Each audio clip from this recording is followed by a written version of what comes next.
रोहिणीची नणंद प्रिया उन्हाळ्याच्या सुट्टीत आली होती. रोहिणीने विचार केला की नणंद खूप दिवसातून आली आहे म्हणून जेवणाचा छान बेत करूया. म्हणून आज छोले पुरी बनवूयात. रोहिणी छोले पुरी करण्यासाठी किचन मध्ये गेली. तेवढ्यात काही वेळाने तिची नणंद प्रिया पण आली. ती म्हणाली, "वहिनी, तू पुरी लाट आणि मी त्या पटकन तळून घेते. म्हणजे लवकर पुऱ्या बनवून होतील. कारण तू बनवलेले छोले बघून माझ्या तोंडाला पाणी सुटत आहे. नुसतेच खावेसे वाटत आहेत. यावेळी मी तुमच्याकडून छोले चांगले कसे बनवायचे ते शिकून घेईन आणि माझ्या सासरच्या घरी बनवून सर्वांना खायला देईन. वहिनी, तुझ्या हातात जादू आहे.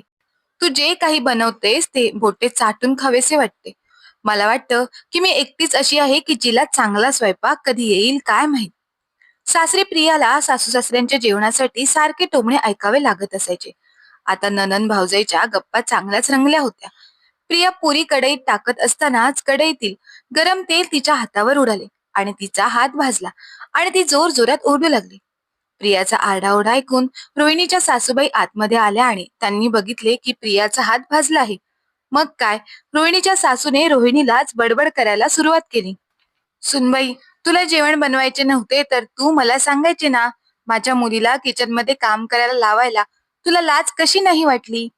मुलींना कोणतेही काम करावे लागू नये म्हणून आराम करण्यासाठी त्या आई वडिलांच्या घरी जातात. ती तिच्या सासरची घरी कामे करते. आता ती आई वडिलांच्या घरी आल्यावरही काम करणार का? पण मला सांग, तू प्रियाला सोबत घेतलेचस का?" प्रिया म्हणाली, "अगं आई, रोहिणी वहिनीचा काहीच दोष नाही. ती तर नकोच म्हणत होती. मीच तिला आग्रह केला की मी पुरी तळून घेईन, तू फक्त लाटत राहा." हातावर तेलाचे फक्त 4-5 थेंबच पडले असताना रोहिणीच्या सासूने आता त्या गोष्टीचा एवढा मोठा बाऊ केला होता की जसं काही प्रियाचा पूर्ण हातच भाजला आहे. रोहिणीचा नवरा निशांत ऑफिसमधून घरी येताच रोहिणीची सासू म्हणाली, "निशांत, प्रियाला लवकर डॉक्टरांकडे घेऊन जा. बघ, तिचा हात भाजला आहे." निशांतने कसा काय हात भाजला असे विचारले असता रोहिणीच्या सासूबाई म्हणाल्या, "तुझ्या बायकोने तिला पुरी तळायला लावली. त्यातच गरम तेलाने तिचा हात भाजला. या महाराणीला एकटीला जेवण बनवता येत नाही. माझी मुलगी 1 वर्षानंतर आईच्या घरी राहायला आली आहे आणि तुझ्या बायकोने तिला किचनमध्ये पुरी तळायला बोलावले." तेव्हा लगेचच प्रिया म्हणाली, "थोडंसं भाजलं आहे, त्यावर मी टूथपेस्ट लावली आहे, बरं होईल." पण रोहिणीच्या सासूबाईंना हे पटत नव्हतं. त्यांनी आपल्या मुलाला डॉक्टरांकडे प्रियाला घेऊन पाठवलेच. हे सर्व बघून रोहिणी विचारात पडली. खरंच सासू नेहमीच सून आणि मुलगी यात खूप फरक करते. तिला तिचा मागचा प्रसंग आठवत होता. रोहिणीचे नवीनच लग्न झाले होते. तिला जेवण बनवण्याचा जास्त अनुभव नव्हता. एके दिवशी चपाती बनवताना तिचे बोट भाजले होते. तिने लगेच निशांतला सांगितले, तर तो पण तिची काळजी करू लागला. त्याने लगेच बर्नॉल मलम आणून रोहिणीच्या हाताला लावला. तेव्हा सासूला लगेच आपल्या सुनेचा हेवा वाटला आणि म्हणाली, "जर लोक अशा छोट्या छोट्या गोष्टींसाठी क्रीम लावू लागले तर कसे होणार? आम्हीही स्वयंपाकघरात काम करताना कितीतरी वेळा हात भाजून घेतला, पण असे चोचले कधी नाही केले आम्ही. स्वयंपाकघरात काम करताना अशा गोष्टी होतच राहतात. त्यात नवीन काय एवढे?" आणि आज स्वतःच्या मुलीच्या हातावर फक्त 4-5 गरम तेलाचे थेंबच उडाले, तर त्यांनी अख्खं घर डोक्यावर घेतलं. निशांतला तर ऑफिसमधून आल्यावर चहा सुद्धा पिऊ दिलं नाही. लगेच डॉक्टरांकडे पाठवलं. 10-12 दिवस घरात असेच चालू होते. थोडं काही झालं की सासूबाईंची बडबड चालू व्हायची. प्रिया आता तिच्या सासरी निघून गेली होती. रोहिणीच्या आईची तब्येत ठीक नव्हती आणि वहिनी तिची गरोदर होती. तिचा शेवटचा महिना चालू होता. रोहिणीला वाटले की ती 1 महिन्यासाठी तिच्या माहेरच्या घरी जाईल. तेवढाच तिच्या आईला आणि वहिनीला पण आराम मिळेल. रोहिणीने सासूबाईंकडे तिच्या माहेरच्या घरी जाण्याची परवानगी मागितली. पण सासूबाईंनी नकार दिला. "काय ग रोहिणी, तुला तुझ्या माहेरच्या घराची काळजी आहे आणि इथल्या सासरच्या गोष्टींची काळजी कोण घेणार? तुला माहित आहे की मला आता काम सुद्धा होत नाही. मी जेवण कसं बनवणार आणि तुला तर माहीतच आहे की तुझ्या सासऱ्यांना रोज सकाळी नाश्ता करून औषध घ्यावे लागते." रोहिणी विचार करत होती की मला सासरच्या घरी येऊन फक्त 4 महिने झाले आहेत. 4 महिन्यापूर्वी त्यांनी औषधं घेतली नाहीत का? या घरात जेवण बनतच नव्हते का? परंतु सासूबाईंनी नकार दिल्यामुळे रोहिणीचे मन दुखावले गेले होते. ती तिच्या आई वडिलांच्या घरी जाऊ शकली नाही. रोहिणीची नणंद प्रिया आता तिच्या सासरच्या घरी राहत नव्हती. तिच्या नवऱ्याची बदली झाली होती, त्यामुळे ती तिच्या नवऱ्यासोबत दुसऱ्या शहरात राहत होती. काही दिवसांनी रोहिणीला समजले की तिची नणंद प्रिया गरोदर आहे. आता 3रा महिना चालू आहे. अजून 6 महिने बाकी आहेत.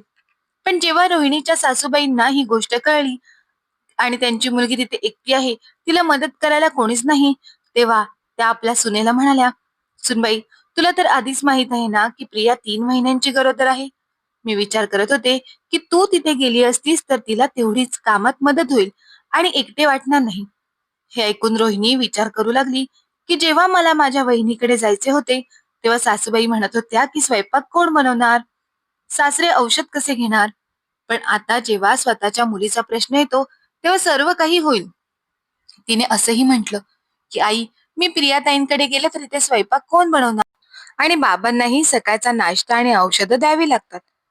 रोहिणीच्या सासूबाई जरा कठोरपणे म्हणाल्या, "इतका विचार करू नकोस. सासरच्या घरी येऊन किती दिवस झालेत ग तुला? 4च तर महिने झालेत. त्याआधी तू इथे नव्हतीस, तेव्हा आम्ही काय उपाशी थोडी होतो? तुझ्या सासऱ्यांनी काय औषधं घेतलीच नाहीत का? तुला फक्त सगळ्यांच्या पुढे पुढे करायला आवडतं, बाकी काही नाही. तू गेलीस तरी इथलं सगळं होईल." तिने सासूबाईंना समजवण्याचा खूप प्रयत्न केला, पण सासूबाई काहीच ऐकून घेत नव्हत्या. "आजच मी निशांतला सांगेन. तो उद्या सकाळीच तुला प्रियाकडे सोडून येईल." निशांतला पण रोहिणीने सांगितले की तिला जायचं नाही, पण निशांतचे सुद्धा त्याच्या आईपुढे काहीच चालत नसे. इच्छा नसतानाही रोहिणीला तिच्या नंदेकडे जावं लागलं. प्रियाची डिलिव्हरी व्हायला अजून 6 महिने बाकी होते, पण प्रियाने सगळं काम करणं सोडून दिलं होतं. जेवण खाण्याशिवाय तिला काही काम नव्हतं. रोहिणीने कितीतरी वेळा प्रियाला समजावलं की प्रियाताई, तुम्ही छोटी छोटी कामे केली तर तुमचीच तब्येत चांगली राहील. पण उलट प्रिया रोहिणीलाच म्हणायची की वहिनी, ही माझी पहिलीच वेळ आहे, मला कोणताही धोका पत्करायचा नाही, असं बोलून तिला गप्प करायचे. प्रियाच्या नवऱ्याचा टिफिन बनवण्यापासून घरातील सगळी कामं रोहिणीला एकटीलाच करावी लागत असत. रोहिणीच्या सासूने 7व्या महिन्यात प्रियाला डोहाळे जेवणासाठी बोलावून त्यानंतर तिथेच ठेवून घेतले. इथेही रोहिणीचीच कसरत चालू होती. बिचारी काम करून थकून गेली होती, कारण मायलेकी फक्त एकामागून एक ऑर्डर देत असायच्या. त्यातच रोहिणी सुद्धा गरोदर राहिली. तिला सुद्धा सारखं मळमळ व्हायची. किचन मध्ये गेली की वासाने उलटी व्हायची. जेवण बनवणे सुद्धा तिला असह्य झाले होते. प्रियाला वाटले की वहिनी आता गरोदर आहे, तिला कामही करवत नाही, आता तिलाच घरातील कामं करावी लागतील. म्हणून ती आईला म्हणाली, "आई, मी किती दिवस इथे राहून तुम्हाला त्रास देऊ? तिकडे माझे सासू सासरे सुद्धा मला बोलावत आहेत. मी उद्या किंवा परवा निघेन म्हणते." प्रिया निमित्त करून निघून गेली. रोहिणीची घरातील कामातून काही सुटका झालीच नाही. रोहिणीचा 7वा महिना चालू होता. पोट खूप वाढले होते, त्यामुळे रोहिणीला आता काही काम करता येत नव्हते. ती सहज थकून जायची. तिने तिच्या नवऱ्याला तिला माहेरी सोडून यायला सांगितले. निशांत म्हणाला, "माझ्याकडून तर हो आहे, तू एकदा आईला विचारून घे." जेव्हा रोहिणी सासूला विचारायला गेली की मला बाळंतपणासाठी माहेरी जायचं आहे, तसंही खूप दिवस झाले मी माहेरी गेली नाही, आता मला कामही होत नाही, ही गोष्ट रोहिणीने सासूला सांगताच रोहिणीची सासू म्हणाली, "आजकालच्या सुना तर खूपच नाजूक असल्यासारख्या वागतात. आमचा एक काळ होता, आम्ही शेवटच्या दिवसापर्यंत काम करत होतो. माझीही सासू आमच्या बरोबर राहत होती, पण तिने मला कामात अजिबात मदत केली नाही. मी स्वतः सर्व काही करायचे." रोहिणीच्या सासूबाई म्हणाल्या, "हे बघ सुनबाई, तुला तुझ्या माहेरच्या घरी पाठवायला मला काही हरकत नाही, पण तुझ्या आई वडिलांना काय वाटेल याचा विचार कर. सुनेची सेवा करायची पाळी आली की तिला आई वडिलांच्या घरी पाठवले, आणि तू असे बोलत आहेस की जणू काही मी तुला मदतच करत नाही." आणि रोहिणीला जाण्यासाठी मनाई केली. तिकडे सासरी गेलेली प्रिया तिच्या आईला फोन करून सांगू लागली की आई, वहिनीने माझी खूप सेवा केली, पण जेव्हा तिची वेळ आली तेव्हा मी तिकडून पळ काढला. पण जेव्हा मी सासरी आले, माझ्यासोबतही माझ्या नंदेने असेच केले जसे मी रोहिणी वहिनीशी वागली. त्यामुळे प्लीज तू वहिनीची काळजी घे, तिला आराम करू दे. तुला जमत नसेल तर कामवाली बाई लाव, पण तिची काळजी घे. असं बोलून प्रियाने फोन ठेवला. रोहिणीच्या सासूला तिची चूक समजली होती. आता त्या स्वतः रोहिणीची काळजी घेऊ लागल्या. तिला काय हवं नको ते पाहू लागल्या. रोहिणीला तर स्वतःवर विश्वासच बसत नव्हता की सासूबाईंना नक्की काय झालंय, त्या इतकं चांगलं कसं काय वागत आहेत. आता रोहिणीला मुलगा झाला होता आणि बाळ आणि रोहिणी दोघेही सुखरूप आहेत. रोहिणीने तिच्या सासूबाईंचे आभार मानले की त्यांनी तिला खूपच आधार दिला होता, त्यामुळेच ती हे सगळं सहन करू शकली. सासूनेही रोहिणीची माफी मागितली आणि यापुढे कधीही त्रास होणार नाही असं वागेन असा शब्द दिला. तर मित्र आणि मैत्रिणींनो, तुम्हाला ही कथा कशी वाटली ते आम्हाला कमेंट बॉक्समध्ये नक्की सांगा. गोष्टीला लाईक करा, शेअर करा आणि चॅनलला सबस्क्राईब करायला विसरू नका. धन्यवाद.